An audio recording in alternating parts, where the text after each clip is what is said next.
So it's definitely been a while, and it is the new year 2022. Don't really make New Year's resolutions. I do think back over, say, 2021. What did I discover? What did I try that was new? What was sort of a highlight in my mind? Say some Italian varietals, discovering Valtellina, Nebbiolo grape from northwest Italy, and a few styles around that Valtellina region. Mount Etna with their Nerella Muscalese and the Caricanti, the white and the red. And just further exploring wines, and I've done a number of videos. And today, just talking about this, waiting for my pork to rest. I'm going to have an Elio Grosso Dolcetto d'Alba, lighter style. It's not a lack of a better term, table wine, but it's really a wine that you drink with as an aperitif. It starts off your meal. It's very young, a 2020. Dolcetto's got sort of two major areas, Dolcetto d'Alba and Dolcetto Dogliani, and I think the Dogliani is a little bit bigger, and I think I would be buying those more often. And this, I'm pretty sure, was from Princeton Corkscrew, where I know they have a Dogliani there that I absolutely love, and I think I'll always keep maybe just one of those. Great price point, talking $20-ish for a great wine, high acid, lighter, really good appetizer type wine as you wait for, say, your Barolo. In Italy, it's like Dolcetto, then Barbera, another high acid red, but a little bit more body, and then you go to, say, your Barolo or your Brunello, your bigger bodied, higher acid, more dinner wine, and then maybe go to something, grappa or some other dessert wine to finish off your meal there. But definitely some wild strawberry, wild raspberry.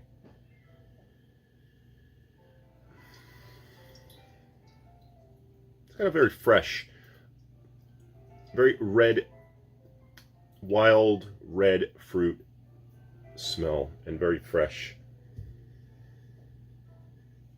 Not overly ripe.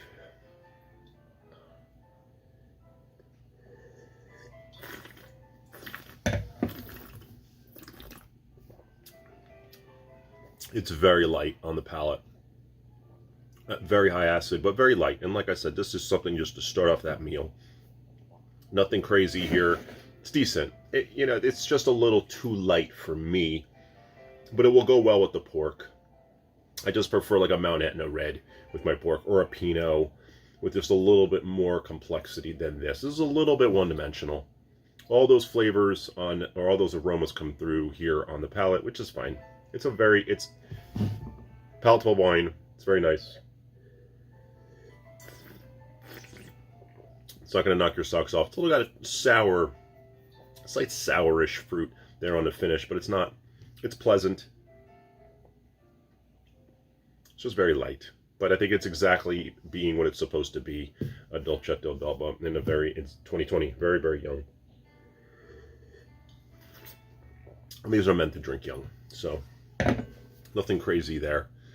So not a whole lot to update on. I do believe this year I'm going to explore or buy more Italian wines for sure. I'm always looking to explore some regions. I think I'm going to explore a little bit more of Germany, I think I've been saying lately, just from watching Konstantin Baum on YouTube. I like his wine channel. He's just a master of wine. Gosh, there's always things that I want to try. I should go back and look at my wish list, my wine wish list, kind of keep an unofficial list, and I take out pieces of magazines and I cut them and I highlight things, and may or may not buy those or keep those in mind, add them to my wish list. So I'll go through that maybe twice, 3 times a year. See what happens. Typically around this time of year too, I'll do a lot of end of year sales at a J.J. Buckley or something. I'm trying not to do it this year, and potentially go over to Laurenti and buy about a case worth, if not a little more, of some great Italian wines. And really what I'm looking for is some wines with some age on them as well. I definitely sorted my fridge. I did one video with some of the wines, and I didn't do the bottom half, but sorted my fridges into wines that are aging, wines that are ready, and this fridge over here is kind of a blend of both. And I'd like to not be overflowing out of these 3 fridges. I have a lot of white wine that needs to sort of be drank, but it's middle of winter, it's a bit cold. tomorrow I'm probably gonna have scallops, so maybe I'll have some white wine with that, pair one of my whites, and see how it goes. But that's where we're at. 2021 was certainly a good year of wine exploration. Drank a lot of really great wines and learned about a lot of great regions, and I always like to be learning.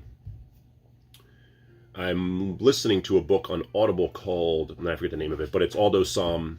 Aldo Somm is an Austrian master sommelier. He works as a sommelier at Le Bernardin, with the top restaurant, 3 Michelin star restaurant in New York. I think it's a 3 Michelin star. Eric Ripert, who used to be Anthony Bourdain, one of Anthony Bourdain's good friends, owns that restaurant. I've never been to Le Bernardin. I hear great things. An amazing seafood restaurant. And Aldo Somm also runs a wine bar, which I would love to go to. And he does that as well. So he does both of those things. Well, he wrote a book, and it's on Audible, and I'm listening to it. And we're learning a few things. I'm not learning a ton. Sort of a book for the beginner all the way up to the advanced. I do believe it's got to have a little bit of a knowledge of wine as he goes through all of it. I don't think it's absolute for somebody that's just starting in wine. That isn't that book. I think you have to have a little bit of a background or knowledge of it, and then this book would be pretty good as he sort of navigates you through like all the regions of the world. I haven't finished it yet, but still something I've been listening to as well as just having wine. So, just a short and sweet video here. I'm gonna go have my pork. They're gonna go fine with this. Not amazing, but fine. And we'll see what tomorrow brings and continue these videos and putting them on out there publicly. So, have a good night.